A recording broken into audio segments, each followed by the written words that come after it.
amaze kuza umukobwa aranyishaye anyegamiye mu gituza arimo kumwira amagambo yose mama wareba nuko arambwira ati reka mbe nisinziriye andi mu gituza asinzira uko nguko ndiyongeye gukanguka abarapfuye mukozeho nzanga yapfuye kubyakira beta binanira nanjye njya muri koma ubwo urumva abaganga baraje baterura umurambo bamujyana muri morgue. Hari kuwa kangahe pastor? Urumva kuwa gatandatu mwari mufite ubukwe? Ari kuwa kabiri bucye ari kuwa gatatu. Maze kugaruka mu gitondo cyo munsi nzanga n'ubundi bateguye imihango yo kujya gushingura. Byari kuwa gatandatu rero umunsi w'ubukwe. Umunsi w'ubukwe rero wabaye umunsi w'ikiriyo. Nukuvuga ngo umunsi wagombaga gukora ubukwe niwo munsi washyinguye fiance wawe? Niwo munsi nashinguye fiance wanjye. Pole sana pastor. Tumepoa.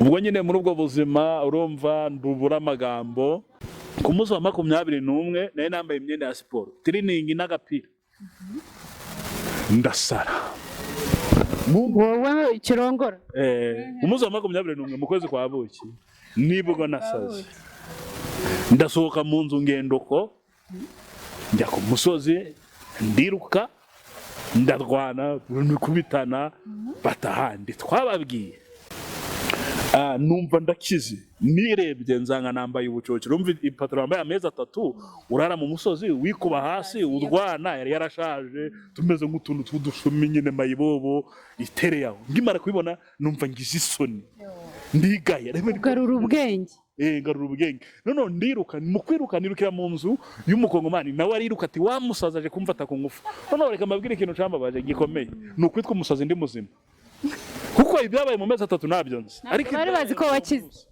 narabimenye ati dore wamusazi kumfata ku ngufu asohoka yiruka nanjye mpita mfata igitenge ndakenyera bati dore wamusazi koko turashuje mwebwe mwese mudukurikiye ni kuri wa mwanya mwiza tujya tubategurira ibiganiro bigiye bitandukanye rero uyu munsi twongeye kuza nanone kuri kamera za Ifeza TV Rwanda kugira ngo twongeye tubaganirize niyo mpamvu uyu munsi nanone ntaje nari njyenyine nabazaniye undi muntu cyangwa se undi mugabo cyangwa undi mukozi w'Imana kugira ngo uyu munsi atuganirize nk'uko mubizi yicano icaho ibiganiro by'iyobokamana bya Gikristo ndetse n'ibindi mu buzima busanzwe bya societe bigirira akamaro societe nyarwanda tubayemo rero reka dushimire abantu mwese mudukurikiye yaba ari mu gihugu cyangwa hanze yacyo ku isi yose abumva urwo tuvuga turabashuhuje amazina ngewe ni yayandi Mutoni Fiona tuzajya dukorana n'ubundi nk'uko dusanzwe dukorana ariko uyu munsi ntabwo naje ndi jyenyine naje noneho mu yindi ango mbazaniye undi muntu nk'uko mubibona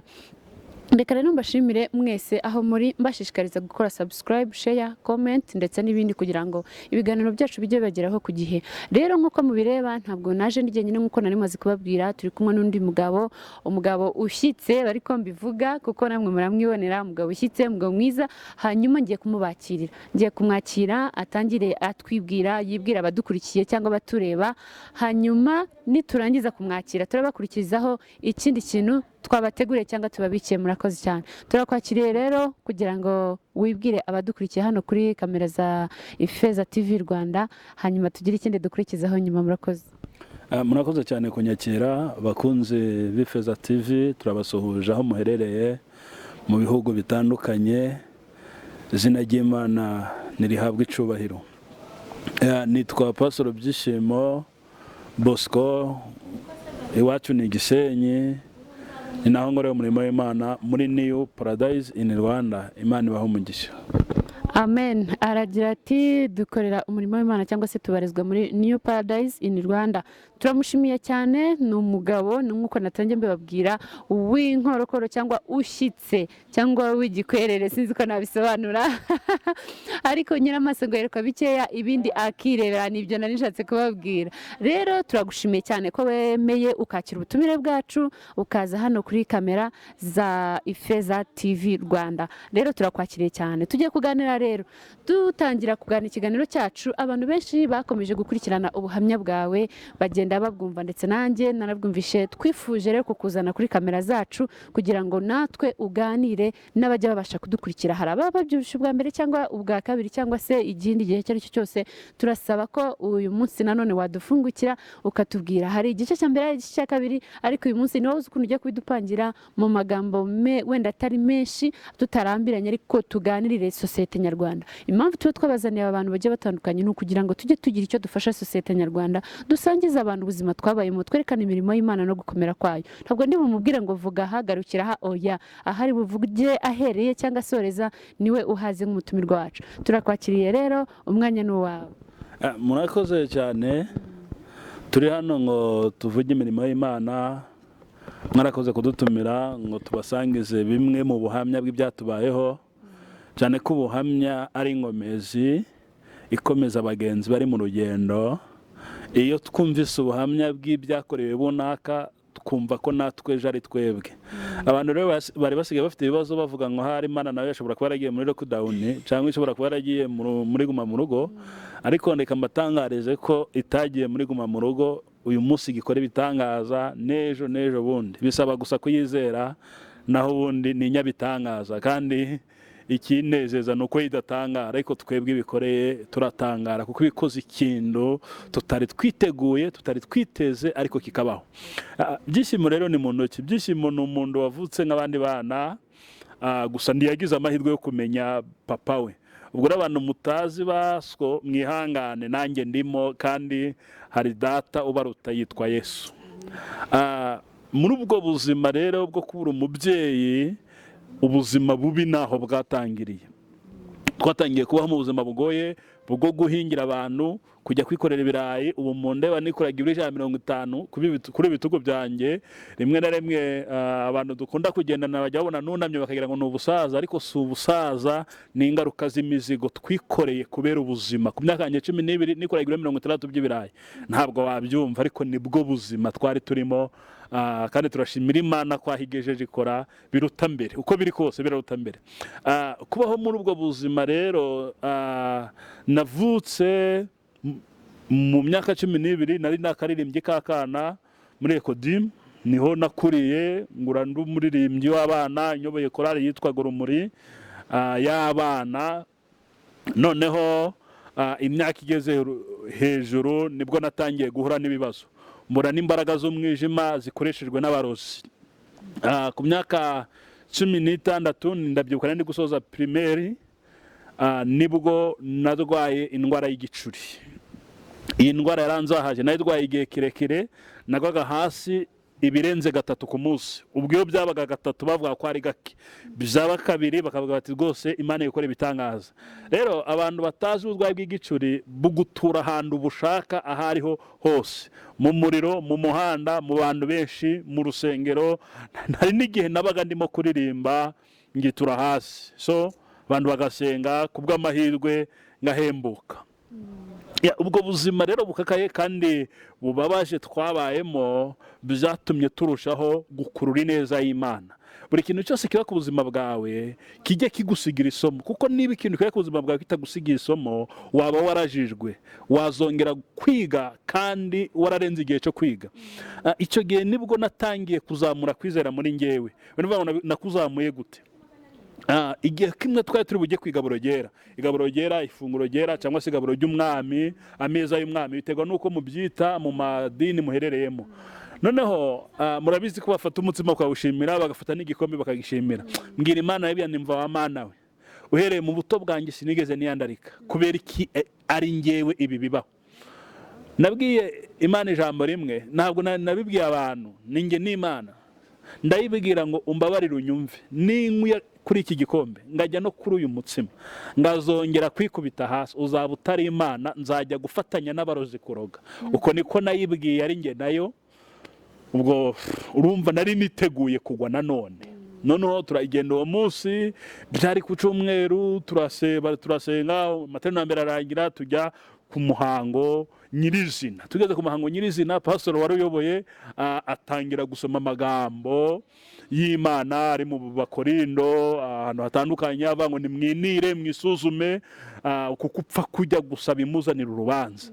No muri uko kwinira no kwisuzuma mbwira Imana ngo Mana wibuka amagambo twavuganye, wibuke ko nakubwiye ko niba unaniwe kungiza ibi ngibi utagishoboye ko ubwo byari bimaze kumba higihe kirekire kandi twari tugeze igihe cyo kwegereza kujya mu ishuri muri segonderi. Byari ibibazo rero kujya muri segonderi kandi wikubita hasi udafite saponse, udafite umuntu ukubwira ngo komera. Iyo ikigeragezo kibaye kirekire ku buzima bwawe abantu barabyakira, wamubwira ngo warwaye agahita yumva ari bya bindi. Ariko mbibutse bene data, umusirikari wese akora ikosi rijyanye n'icyo azakora.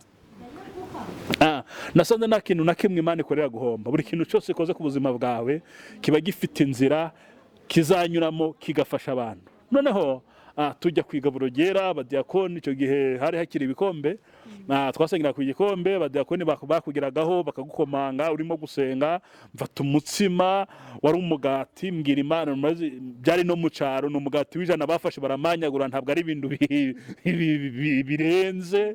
Noneho araza mfataho, ndajya mbwira Yesu ngo uyu ni umubiri wawe, bamba igikombe nanywa navuga ngo aya ni amaraso yawe. Ninongera kwitura hasi nzamenya ko nawe wari igicuri. Muri icyo gihe kigabura ninongera kwitura hasi nzamenya ko udwara igicuri. So kuva icyo gihe kugeza uyu munsi ntabwo nongeye kwitura hasi. Ukimara gufata kuri wa mutsima ndetse no kuri ya maraso ya Yesu, nyimara gufata umutsima n'amaraso ya Yesu, byabaye amateka kuri bosi ko kongera kwitura hasi yarwaye igicuri. Izi ni imbaraga z'amaraso ya Yesu. Yesu yaravuze ngo ibi mujye mubikora kugira ngo munyibuke. Ubuzima rero bwarakomeje, ndagenda njya mu ishuri, niga nk'abandi bana muri segonderi. Nari mfite n'ubwenge, ntabwo nari ndi umuswa, nari ndi umuhanga. Noneho mvuye kora ikizame cya leta gisoza umwaka wa 6 segonderi, ndimo nihuta, nabwo abarozi bongeye kundoga. Bandoga kubyimba umubiri wanjye urabyimba, ubura kontrol ahantu hose ntangana, ndabyimba, umubiri wanjye uragenda, mba ngumufuka w'ibiro 100 uteretswe aho ngaho. Abantu barasenga, bamaze gusenga barananirwa. Namaze kubona ko umuntu ashobora kugusengera ariko uruhare rwawe rurakeneye. Abantu baranzengeye barananirwa, nakira ubuhanuzi butandukanye, abambwira ko Imana ingiriye neza, abambwira ko ngiye gupfa, bose barahanura. Noneho ubudwaye bumaze amezi 4, urumva narivuzaga nta kuntu abantu batagiraga, na leta yaramfashaga nkajya kwivuza. Umuntu umwe yaraje arambwira ngo urabizi Imana yambwiye ngo iyeze utahe kuko nta wundi murimo usigaje ku isi. Noneho nakoreshaga inyandiko kuko nari narabyimbye ukuntu. Noneho nanjye ndamwandikira ndamubwira ngo ndabizi ko ejo hanjye ari heza, naho uyu munsi bimeze nabi ejo bizemera. Inshuti yanjye, nibwo uyu munsi byaba bikumereye nabi ejo bizemera. Wicika indege, wiva ku Mana kuko nta handi ubuhungiro buri uretse kuri Kristo. Noneho ndabigumana mbibamo, bigera igihe mba mu rugo nyine baranena. Icyo ni kimwe. Cyambere naranukaga, cyambere sinashoboraga kwivanaho ndimo njya handi, ngajya ndara hafi y'ihene n'indame wacu bari boroye no kugatara ni ibiti babohaga, nico bimeze nk'igitanda, nico gitanda cy'iwacu. Noneho ubwo ndahaba mushiki wanjye akajya ndanira ibiryo, nabwo akabizana abihishe kuko nari maze kubigisebo mu bantu cyane ko urumva avuye ku gicuri yazwaye ibindi nyuma y'imyaka 6. So bwari ubuzima bukakaye kandi bugoye. Ndabyibuka rero rimwe nagiye bazanye ambilanse iranjyana ijya kumvuza. Tugeze mu bitaro i Kigali muri CHK, bavuga ati reka uyu muntu turi kumupima tugasanga ni normal, ni mu mucure mutegereze ikizavukamo. Kwibaza umuntu upima 200 kandi ukamubwira ni normal, byabaga ari ikibazo. Noneho bansubiza mu rugo. Amaze kunsubiza mu rugo ndagenda bitangira muri koma. Uvuye kwa muganga. Ngiye muri koma rero bati n'ubundi kanaka yapfuye. bantu baravuga bati Bosco yapfuye, amatangazo aratangwa, ibintu birakomera. Maze gupfa wakwanze uri muzima niyo uri ndumba arakwanga.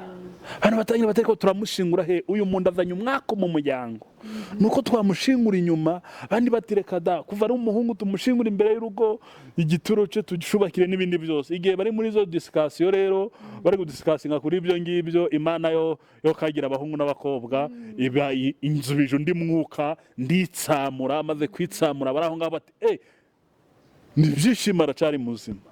Abantu baratangara, barumirwa, kibikindi gitangaza Imana. Muri make warazutse. Ubundi ndi muzuka narazutse, vateke ni gitangaza Imana ikoze. Uzi ko akiri muzima, buse mwashwaniraga iki? Kandi ibyo bashwaniraga nubwo nandi muri koma narabyumvaga, kuko murabiza amazu yo mu cyaro, bamwe bicara hari abandi bicaye hariya, nta bwirinzi bw'amajwi abafite. Ibyo bavugaga narabyumvaga, ariko ngumva sinabasubiza. Niho namenyeye ko hirya y'ubu buzima hari ubundi. Wabikunda utabikunda, hirya y'ubu buzima hari ubundi buzima. Ukore neza ibyo ukora bizakugaruka ukiriho, cyangwa bikugaruke utakiriho, bigaruke mu bana bawe. Noneho maze kugaruka, ubwo urumva nyine abantu batangiye gutekereza ko umuntu akiriho, abanyamasengesho bakomeza gusenga. Noneho umubiri wanjye nyuma y'ibyumweru nka 2 utangira guturagurika. Muri bwa bubyimba havamo guturagurika. Noneho havamo guturagurika, akavamo ibintu by'ururenda, mashira, amazi, inyo, byose byivanze. Noneho uwo mushiki wanjye niwe wazaga nyine agakanda ahantu byatobotse, akandira mu ibase akajya kumena. 2 3 aracyariho nawe. Aracyariho, ni umumama, ni inshuti yawe cyane. inshuti yanjye. Noneho muri ubwo buzima bugoye, urumva umubiri waturaguritse, turi mu cyaro, inshuti zanjye, hari ahantu umuntu aba adashoboye no kubona isuku ihagije, ku buryo kunuka ari ibintu byoroshye cyane. Ko amazi iwacu byasabwa gufata urugendo rw'ibirometero nka 15 ujya gushaka amazi. Rero iyo imvura yabaga itaguye, kubona n'uguha amazi yo koga byabaga ari ukwigomwa. Iyo amazi yaburaga, bajyaga kuvoma muri ibyo birometero 15, cyangwa bakajya kuvoma mu ishamba hejuru mu birunga, uko iwacu ari aho ngaho mu birunga nyine. Noneho ndanuka, nanjye ubwanjye narinukiraga. Nafashe n'igihe cyo kubwira Imana ngo Mana wanjuye ngataha, ndagize undi muntu naniza, kuko numvaga abantu bose bari baranyanze, ubuzima ari ubwo ngubwo, ndashobora kuva aho hantu, nta muntu ushobora kumfasha. Noneho Imana ikomeza korosha umusonga, umubiri ukomeza gushishuka nyine, ndagenda ndangira kongera kuba kwiforoma umuntu, bya bindi bikajya binyine bitoboka, bikamanuka bikanjiramo. N'ubu wenda bishobora kuba byaranzigiye igikomere, kuko iyo nambaye inkweto zifunze cyane, ibirenge byanjye birongera bikabyimba, ariko ntabwo biba bikaze. Noneho muri ubwo buzima nyine, urumva naratambukaga, mu maso narakobotse, narashishutse, uwo duhuye wese akiruka. Warahindutse isura, narabaye nk'umuntu watwitswe n'umuriro, ufite ubusha ahantu hose mu maso. Ngira ngo hari n'ibintu byanze gushira, ariko ntacyo bitwaye, ubuntu bw'Imana burambagije. Noneho muri ubwo buzima bungoye, bumvunye, no kwangaho mvuka, kubera ko nahakubitiwe n'ibyo bibazo, nafashe ubuzima bwo kuba mayibobo. Uva mu rugo icyo gihe uragenda? Uva mu rugo nigira Gisenyi. Ese Pastor, aho wari umaze ngo kugeza mu myaka ingahe? Mfite imyaka 22. Ndagenda njya mu mujyi nyine wa Gisenyi, dutangira gutoragura ibyo kujya mu misozi, mu mihanda. Hari ahantu bamenaga imyanda bita ku magengo, twajyagayo gushakisha niba hari umuntu ushobora kuba watayemo igiceri, yatayemo inoti, nyine ari bwo buzima. Ndabyibuka n'igihe twagiye gushakishamo, dutoramo inoti ya 500, nari ndi kumwe n'akandi gahungu kitwaga Guruware, ubu nawe Imana yamugiriye neza, arangije kaminuza. So noneho muri ubwo buzima bugoye, ntabwo kunuka byashize, kuko urumva noneho ngiye mu bumayibobo. Ariko muri ubwo bumayibobo twumvikane, ntabwo nibaga, nta nubwo nashakuzaga amashakoshi, bwari ubuzima nyine buteye ubwoba, buraho nguko, kuko najyaga mu rusengero abantu bakambunga, noneho nigira inama yo kujya njyayo buri gitondo muri ya materaniro ya mu gitondo bita nibature cyangwa burakeye, biterwa n'ahantu n'inyito mwayitaga. Noneho njye akaba arimo njya nzindukira, urumva naraye hanze nahita nzindukiramo, nageramo umuntu kugahita buzura urusengero, ariko nyine ngiheza gato ngajya kwicara nk'inyuma. Bibaho nyuma y'amezi nk'atatu ndaho mu mujyi, nibwo nafashe umwanzuro wo gushima Imana. N'abandi Imana yangishije igicuri ikangiza gupfa, bari bamaze no gucukura imva. Abantu babishaka bazaze njye kubereka abantu bari bacukuye imva. Ubu barayisibije mwa bantu mwe bahinga ibirayi. Birangire nibwo nahuye nafashe umwanya wo gushima Imana. Njye imbere y'iteraniro hari nijoro, hahandi nyine wajyaga mu rusengero ukiba muri ubwo buzima bw'umwana wo ku muhanda. Yes, hari hakiri mu gitondo.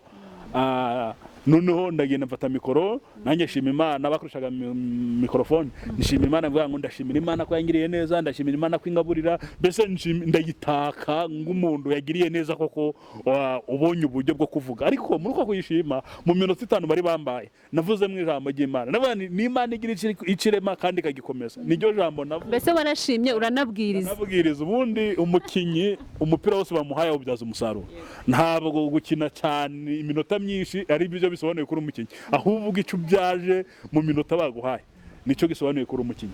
Noneho iryo jambo navuze ryagenda rikora ku bantu sinabimenya, ariko nzohotse mu rusengero nka saa 12 abantu bagiye mu kazi, nagize umugisha wo guhita mbura n'umukobwa. Mbose nenze ko ari umukobwa, tukimara guhura nkubise amaso aranyikanga.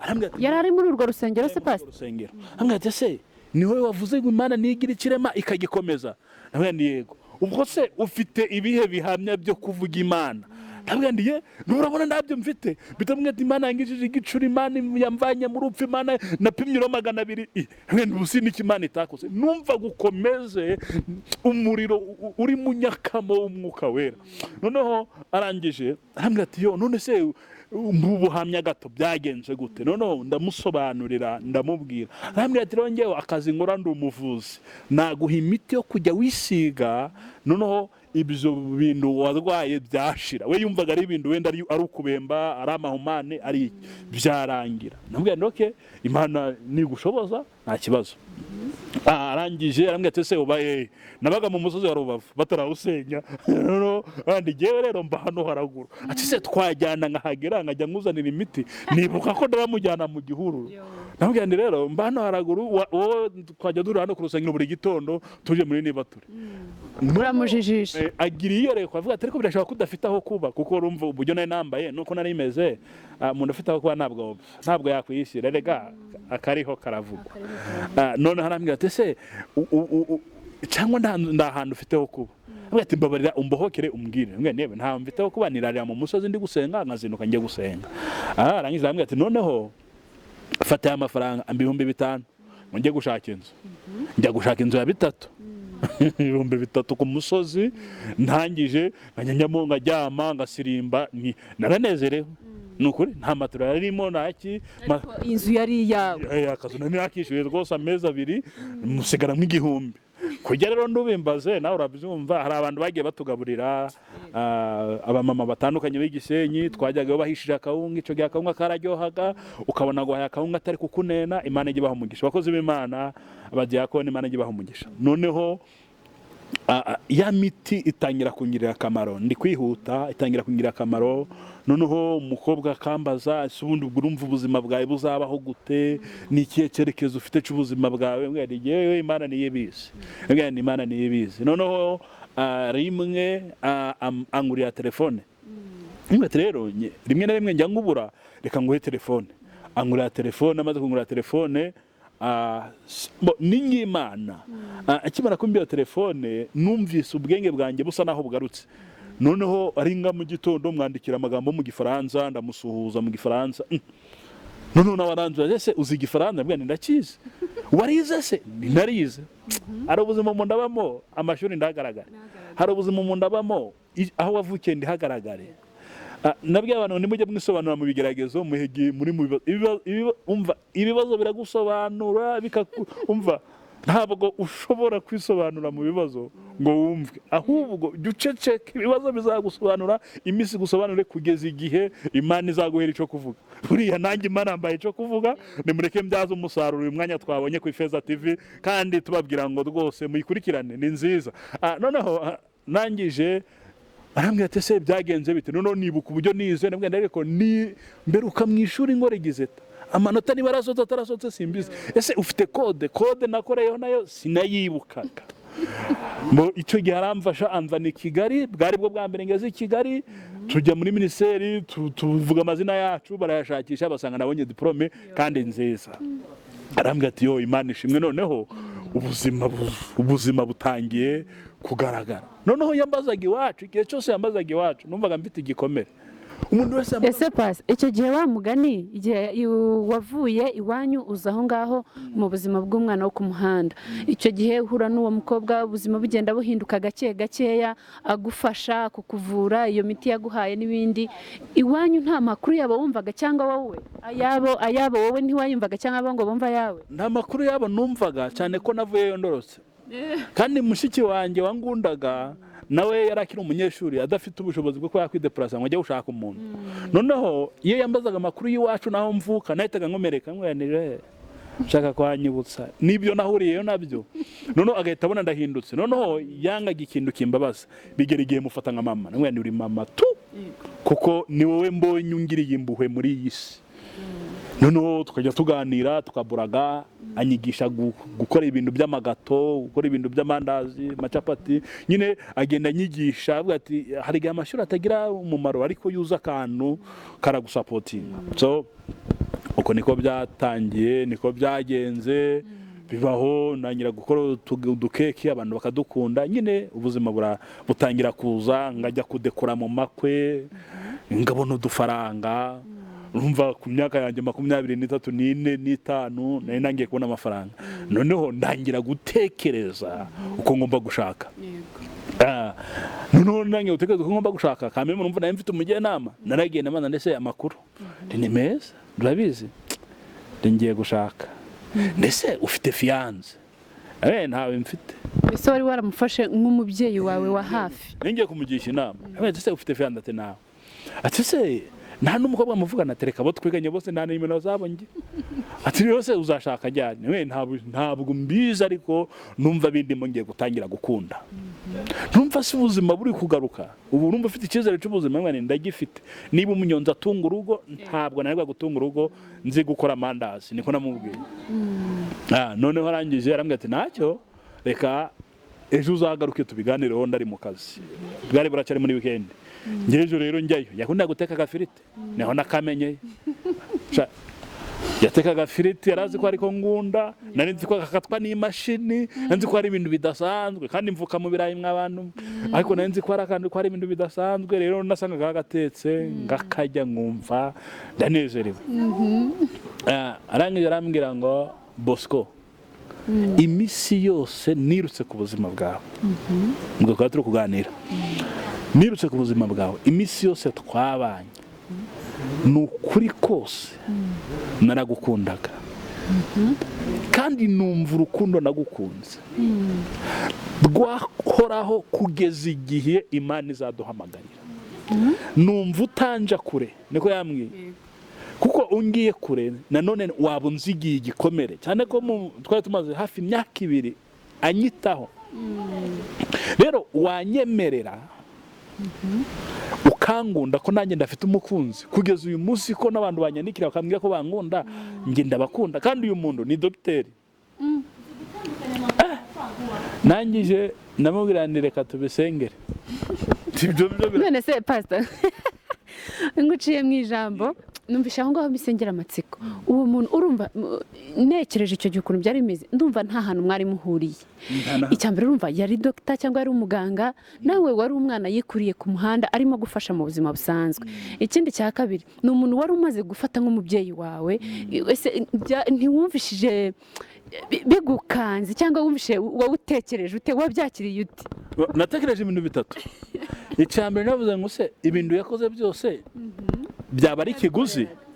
Icyo ni icyambere. Icya kabiri, ese sinumvise ko mu mujyi haba abantu bashuka abana, ntabwo yari akuze cyane ariko nahise mbitekereza. Icya gatatu navuze ndetse ahari uyu niwe muntu waba ugiye kumbuza amarira narize ngivuka kugeza iyi saha ngirira. Ndabwira reka tubisengere twumve icyo Imana izavuga. So tujyeho turasenga, Imana ndiyavuga.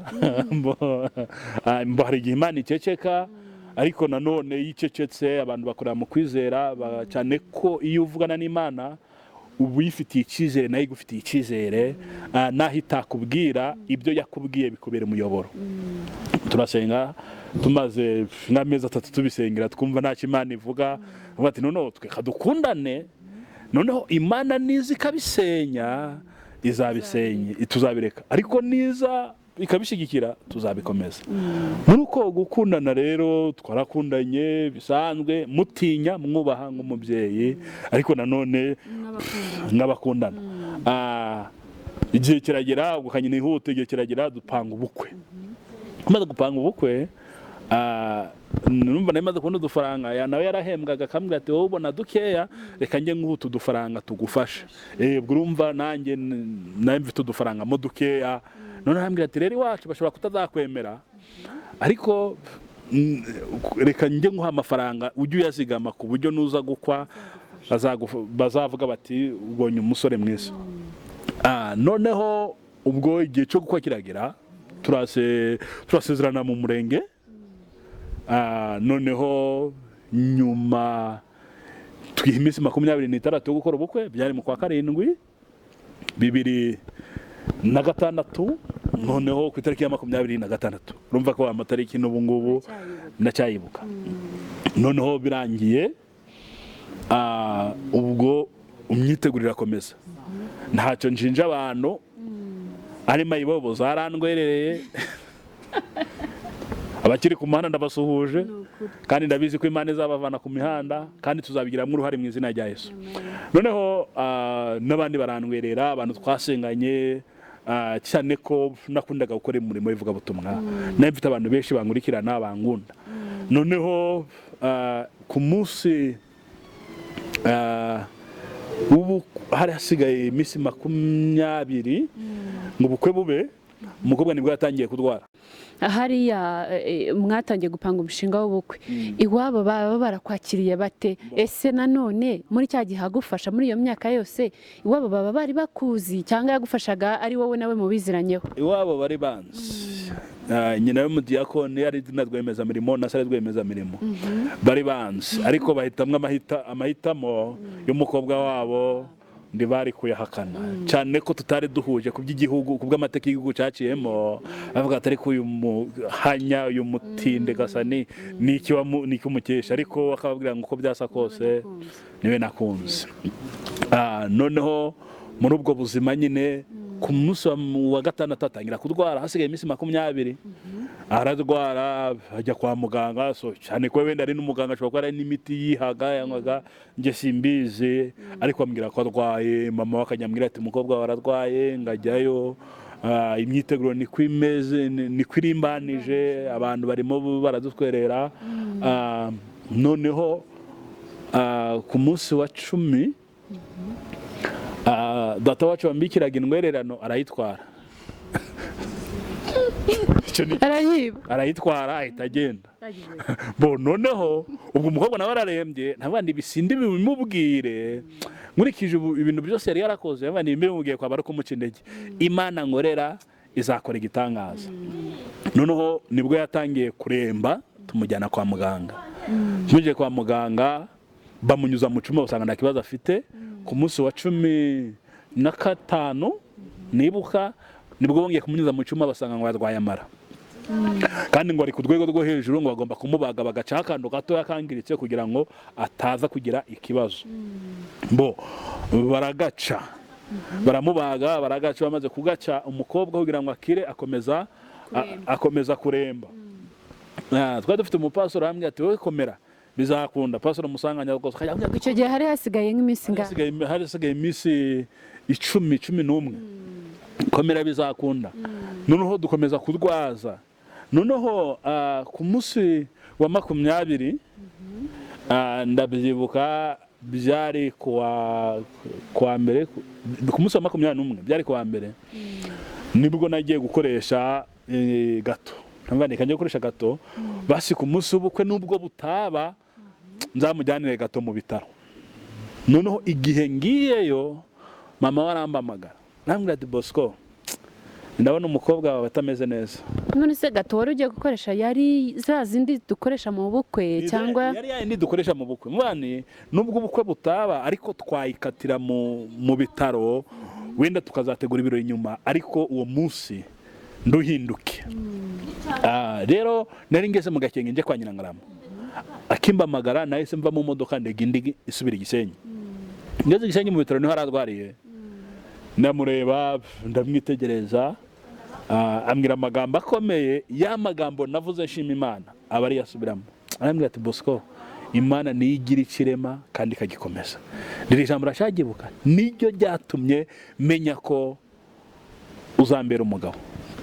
Ndabwira ni sawa nacyagibuka noneho arambwira ati ndanire reportage atangira kuno mutono two kujya noneho numva wa muntu nateganya ko yarembye ahubwo arimo kugaruka arimo kuba muzima. Ubwo ni kuwa kabiri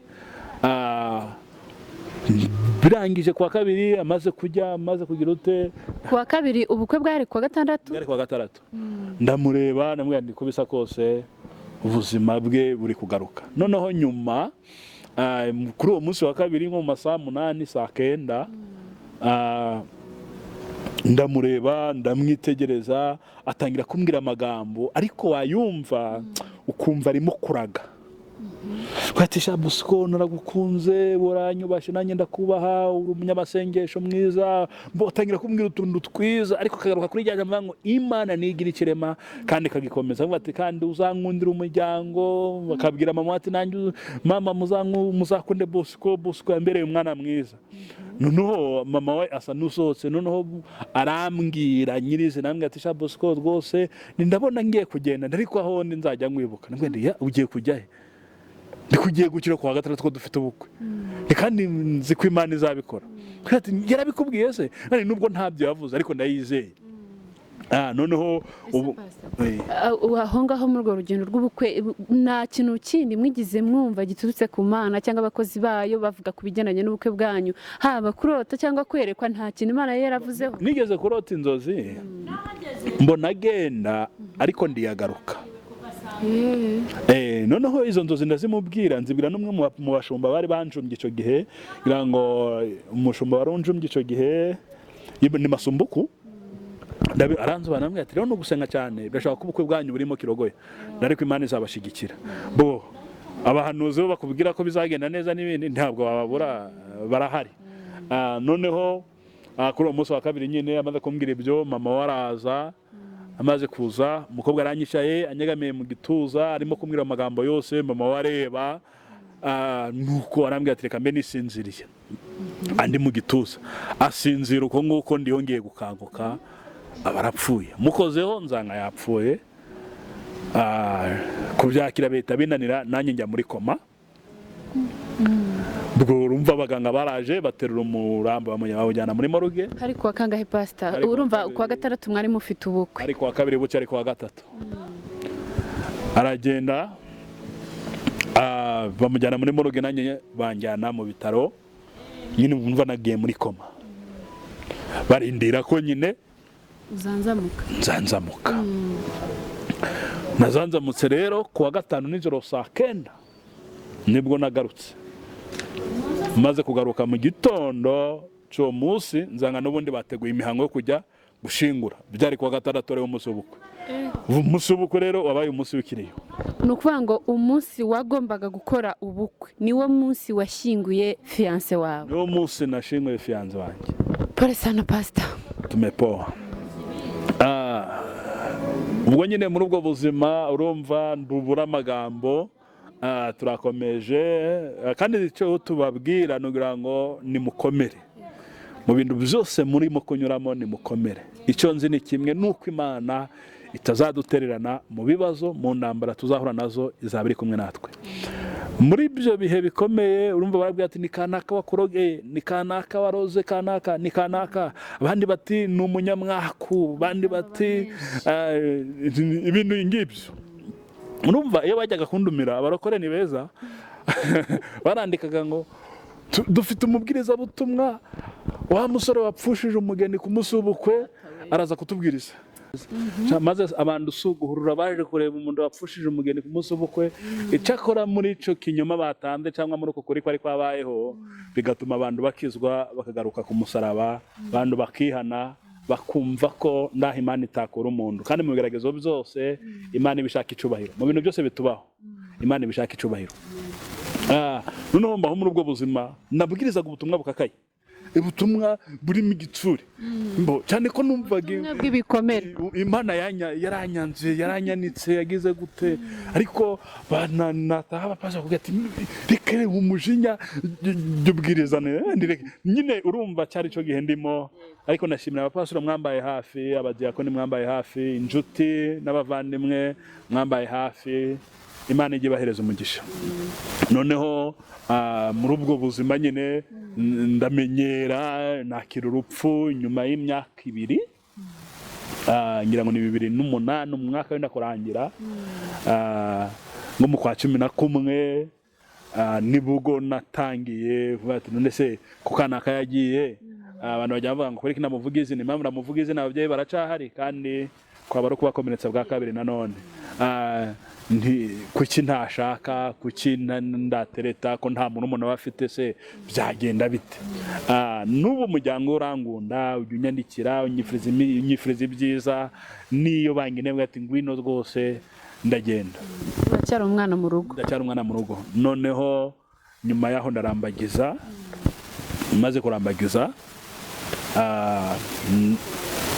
birakunda, bimaze gukunda ngira ngo dutegura mariage, duteguye mariage, abantu barayitaha, twageze umugisha, twari tumaze kumenyana n'abantu nyine muri bya bikomere, watumirwa ahantu ukavanaho inshuti, ugatumirwa ahantu ukavanaho inshuti, tugira uwo mugisha rwose, turashimira bamwe abantu batandukanye.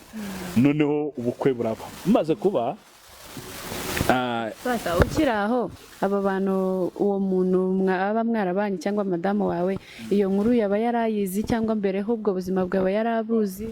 Impamvu wenda byose narimo kubivuga ko turi kwihuta, ariko kubyakira byaramugoye. Urumva twari twariganyeho gatoya, yaranzi, noneho urumva ibyambayeho yarabizi, kandi urumva nari ndi umunyamwaku. Iyo ni segino ni ikimenyetso nagendanaga abantu babaga banziho ko ndi umunyamwaku. Noneho urumva nabo iwabo kubyemera bikabihatari, bikabindambara, abantu n'abatari kose ubundi we ntabwo azapfa kutuzana invitation, we ntabwo azapfa. Zareka babwira hari ibintu biba ku buzima bwawe bikagukomeretsa, ariko turashimira Yesu wo muri ngoma, niko yavuze muri Yesu yaravuze ngo naje komora imvune zo mu mutima. Turamushimiye. Noneho baravuga se bwo ntabwo azapfa, nyine murakihangana kabikomeramo. Dukora ubukwe rero, tumaze gukora ubukwe mu gihe kidatinze, ngira ngo ndarakora ubukwe, nagiye ahantu mwivugabutumwa, noneho ngiye mwivugabutumwa muri Kongo, ahantu bita Masisi, muri zone ya Warikare. Turimo tubwiriza ubutumwa bwiza, abantu barahembuka. Ngira ngo Imana yakije abantu indwara z'urushwima, imitwe, ibiki, abantu bafata umwanya wo gushima Imana. Noneho urumva nabo bandumira, ariko kunuza kuri aftage bari bashyizeho ko hari umuntu wapfushije umugeni umuzubu, vuga ngo yariyo cyari cyo kintu bakoraga kugira ngo abantu baze babikunze. Noneho mbageze twigisha abantu barakira, umuntu wari rwarushwima tumurambitse ikiganza, rwarushwima rutarusubirayo, kibi gitangaza cy'Imana. Singe babikoze, ni Imana yanguresheje. Noneho uwo muntu atamira ati nguhayinga, nundi ati nguhayinga, nundi ati nguhayinga, nanjye wanzengeye. Noneho mbona ngize inge 3, bwari bwo bwa mbere. Mama yigeze ahagarara arambwira ati uzapfa utikame nayimbwa, naye mvuye gusenga 3. ariko yaravuze ukuri ubundi simbwa barayikama ndavuga nti Imana nzakama inka rwose ndabizi ko bizakunda noneho icyo gihe mbita ndekereza ubuzima bwose nanyuzemo ndavuga ndi uyu munsi ngiye kubuhindura cya gihe cy'inka eshatu ndavuga ndi ngiye kubuhindura ngira Imana ngo Mana abantu bose baguhaga inga bakaguha ihene bakaguha intama nge ngize umugisha rero mbonye inga nizo ngiye kuguha ariko ndaziguha muri kondisiyo mfata inka ya mbere nyereza urusengero rero mwa rusengero mwe twabwirije abantu bakijijwe hagiye kuba ububyutse nimugurisha inga mugura amabati hagiye kuba ububyutse ariko nanjye Imana izamba umugore mwiza unyubaha witonda kandi uzambuza amarira icyo ni icya mbere icya kabiri iya kabiri nyereza umuntu waje aremaye bakubwiye ko uzapfa ukunguku nta terambere ntacyo iyi nka ndayiguhaye Imana nanjye ningureho igisebo imvaneho icangiro narangwaga nageraga ahantu abantu bakanyanga nkagera iwabo agafiriti gahenge bakamba ibijumba kubera icangiro noneho mbwira Imana ngo umvaneho icangiro kandi umbe igikundiro umbe feva mu bantu noneho ndura ituro rya gatatu ry'iyo nka bari bambaye nanone ndihereza umuntu wari wakoze ibishoboka byose ngo tugire aho hantu witanze mu matike witanze muri byose nabwanisha iyi nka ndayiguhaye ariko Imana izambanza umwana w'umuhungu kandi abeho noneho we nabwira ngo kubera iki wasabye umwana w'umuhungu ntabwo ibyo bintu babinyigishije bene data reka mubwire gutanga ituro ndibabikwigisha gutanga biva ku mutima noneho iwacu nabonaga bakabyara abana b'abakobwa kandi bagapfira ku mezi abiri abantu twavukanaga mu miryango wasaga buri muntu wese afite igituro ariko nta muntu wigeze abinyigisha ahubwo ngigira icyo mbona reka nanjye iki kintu ngisiribange koko niba Imana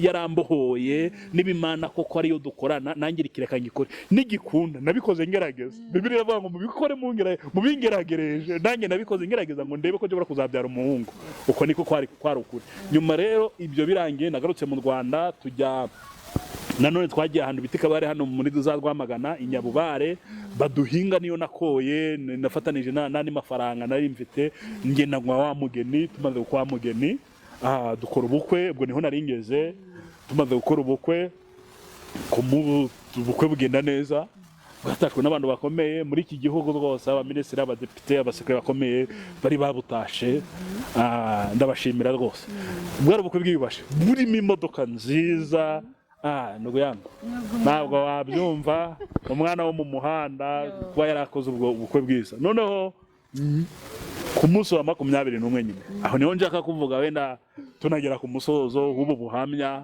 undi uzagira ibindi akenera azabitubaza ku munsi wa 21 naye nambaye imyenda ya siporo training n'agapira ndasara wowe ikirongora ku munsi wa 21 mu kwezi kwa buki nibwo nasaze ndasohoka mu nzu ngendoko njya ku musozi ndiruka ndarwana kubitana batahandi twababwiye ubwo ibyabaye mu mezi 3 ntabyo nzi kuko namaze amezi 3 uri umusazi ku musozi nasariye ahantu hatandukanye waca aho mvuka muri Kongo hano hose rero n'umusazi uzwi umugena byifata mate ubyo yabyifashemo ntabyo nzi ariko abanyarwanda baravuga ngo akabi gasekwa nk'akeza koko byo bimaze kuba ndabyuka ku mezi 3 nibwo numvise hari imbaraga inyeyutseho rero ni muri Kongo ahantu bita muri Ruhunda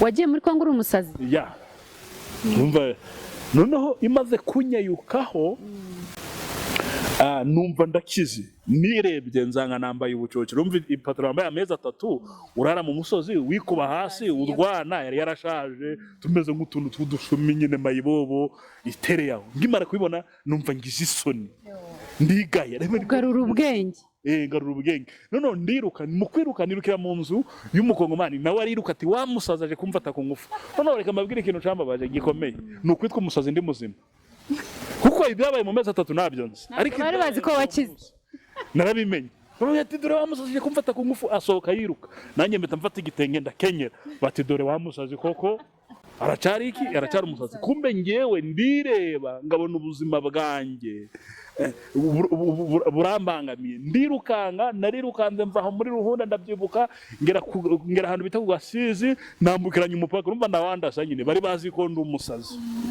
Mpita ninjira muri defense hari y'abasirikari, umusirikare ndamwira wambaye imyenda ko ndi muzima, ambuza uturiningi ndambara, noneho ndangira kuza gushaka umugore. Noneho mu gushaka umugore ahantu namuboneye nawe akinkubita amaso ariruka, nanjye mwirukaho. Ndamwira ntabwo nasaze ndi muzima, ati uri umusazi.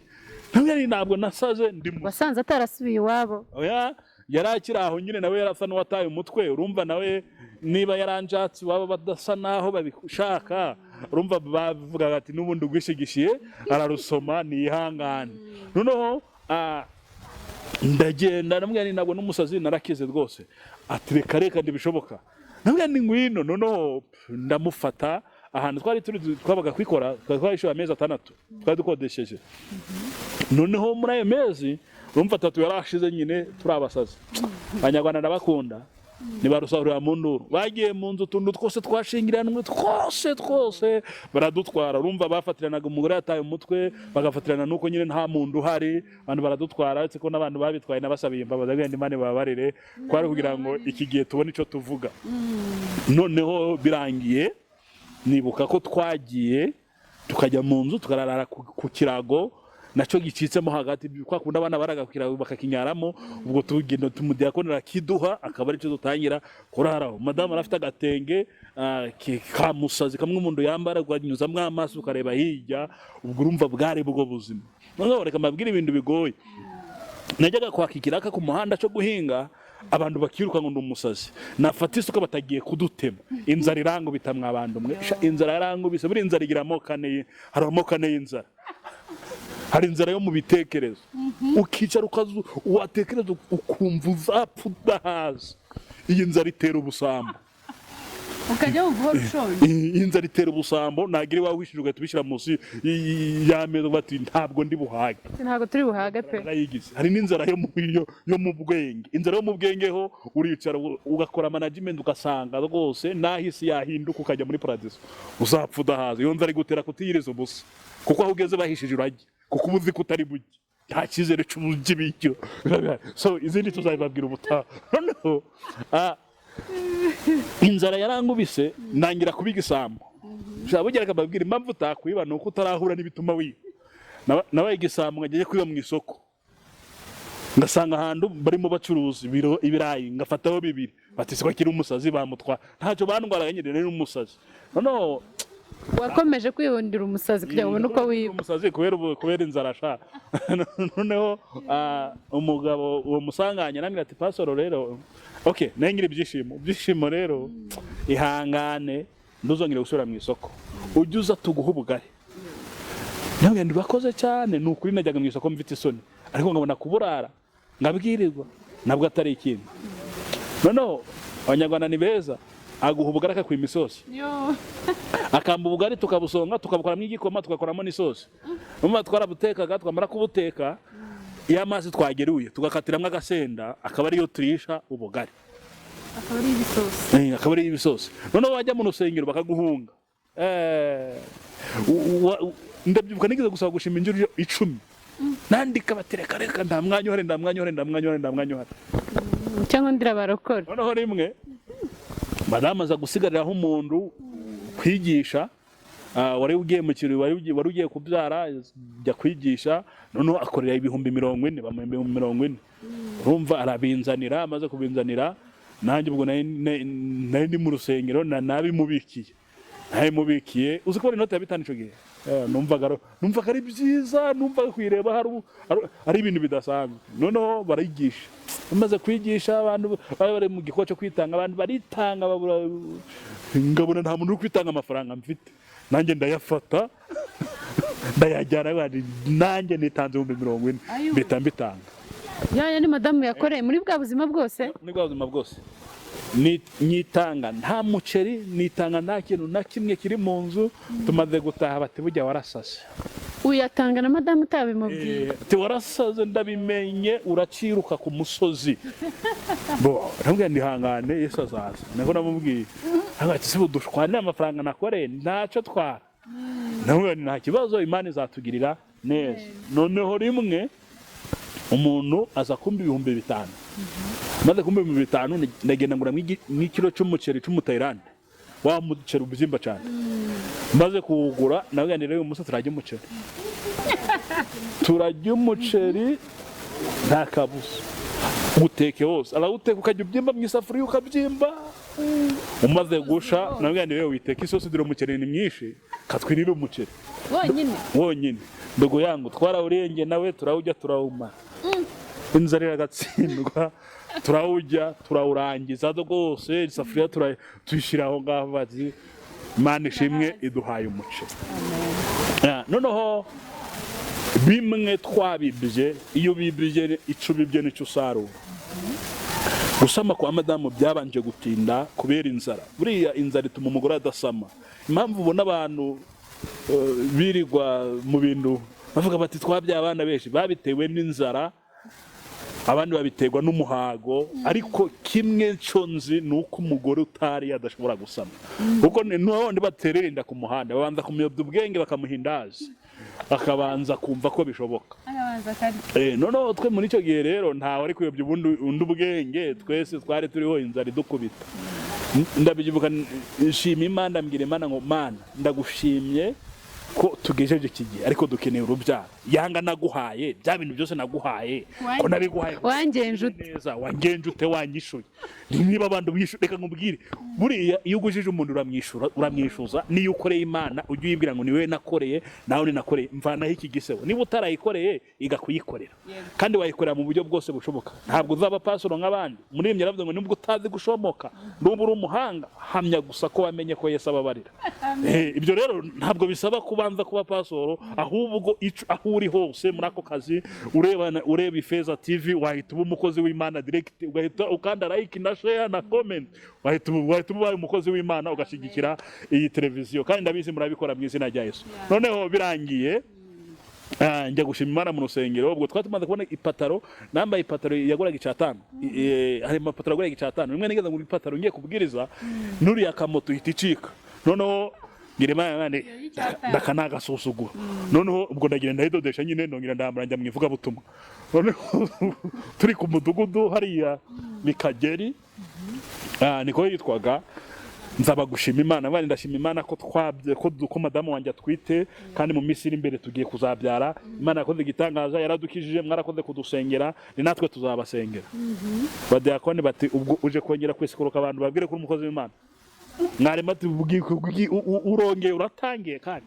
yabanje kakugirira neza Mungu cyari igikomere gukomerekera muri bene wanyu mu basirikare bagenzi bawe ni ibibazo ariko abantu baratangira batari ko se kuko aratwite no twafite umudamu w'umuganga yaratabarutse baramubwira ati genda ukore test de grossesse urebe ko atwite baragenda barayikora ngo bamare kuyikora barasanga aratwite kandi ntamya kwico gihe ataratwite vuga test de grossesse niba arabeshe simbisi noneho bamaze kubona ko atwite babona ko nyine ubuzima bwagarutse batangira kudusura urumva nabyukana umumama hano Kigali witwa Mami yaraje azana mayoneze azana sosiso bwa mbere ngibonye azana ibintu byose ageze kwa Nyirangarama yipakurura yose yuzuza mu modoka aje kundeba ko nakize namuhanuriye ubukwe nawe burasohora bwate kajye kumureba niba koko yarahuye n'ibyago cyane ko ibyago byanye byabaga bizwe n'abantu batandukanye araza rero tumaze kujya agaceri kabonetse ifiriti ibonetse mw'abantu mwe mayoneze ibonetse sosiso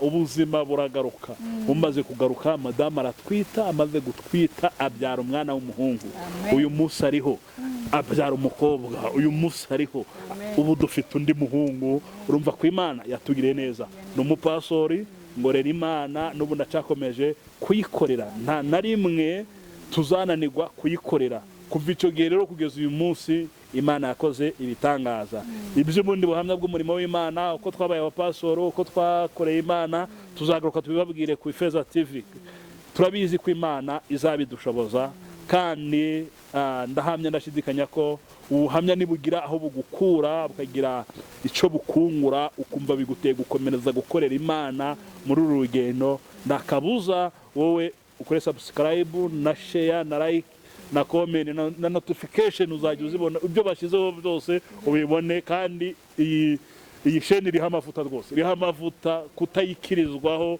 waba uhombye. Aho hantu uri wowe ukiyireba uzazamura ukuboko kubwira Imana ngo Mana nanjye nakira ubutabazi, uzahita ubwakira mu izina rya Yesu. Amazina nayo ngayo ni Byishimo Yohani Bosco. Ungeneye wanyandikira kuri WhatsApp ni 0783633213 0783633213.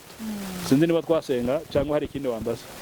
Pastor rero Mana nyagasani, nago ibyo kukubaza byo ntibyabura ni byinshi, ariko nifuzaga ko twahinira hamwe uko wari ubibwiye abadukurikiye. Nkushimira cyane, ndagushimira pe, ndashimira Pastor.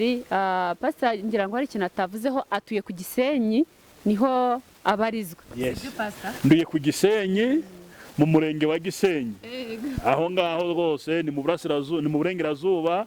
Uratega ukagera Musanze ugakomeza ukagera Gisenyi. Iyo uhageze ukabaza Byishimo ndi ikimenwa bose. Umustar. Abati wa mugabo w'umusazi barakurangira, kandi ndi mu bantu barwana n'abazimu.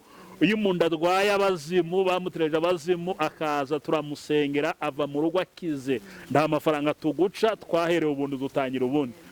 Wihangane rwose ndibikugushe, niwumva ufite ibintu bikuremereye bijyanye n'imigambi ya Satani bitari mu migambi y'Imana, ngwino tugusengere tukurambikeho ibiganza. Turahamya tudashidikanya ko iyo mizimu, ubwo burwayi bw'amayobera nk'ubwambayeho uzava iwanjye burangiye. Uhumure tuzakugaburira neza, wowe uzaze gusa ikikuzanye ari ugusenga, nta kindi kikuzanye. Imana iguhumugisha.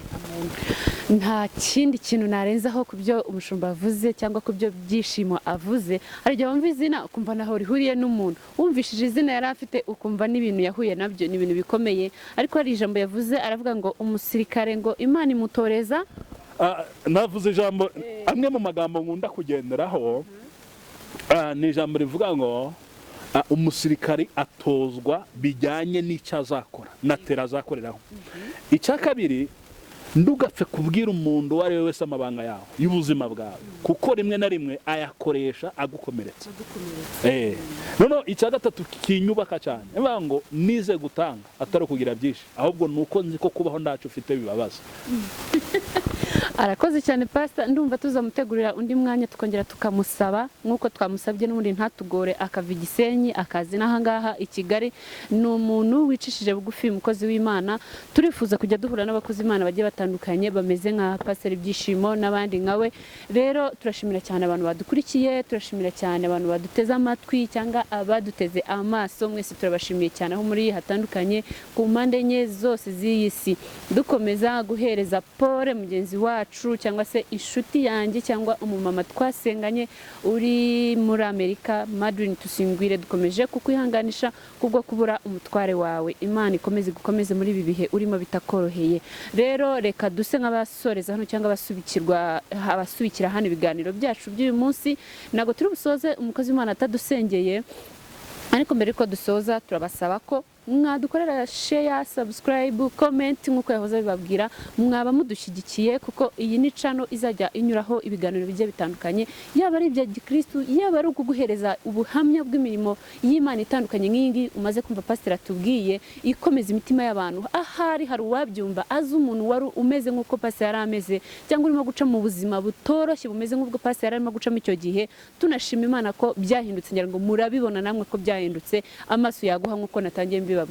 Rero turagira ngo mujye mufatanya natwe twamamaza inkuru nziza ko Yesu ari umwami hirya no hino. Nk'ubu tuba tubikoreye ahangaha, ariko bari bubibone baba bari hirya no hino hatandukanye. Basi rero turagushimiye cyane, twinjira mu musozo wacu, ariko reka tugusabe ugiye isengesho rigufi wasengera abantu badukurikiye. Imana iguha umugisha.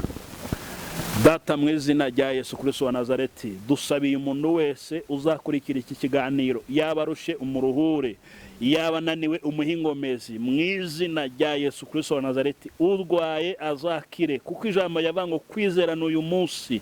Mwami acumva ijambo ryawe, acumva ibi biganiro, akizera azabona ukuboko kwawe kwiza. Dusenge yishene ngo uyiteze imbere mu izina rya Yesu Kristo wa Nazareti. Dusabiye igihugu cyacu n'ibihugu byose by'abaturanyi, isi muri rusange nibona amahoro kubwira isengesho. Ni mu izina rikomeye rya Yesu Kristo wa Nazareti. Amen.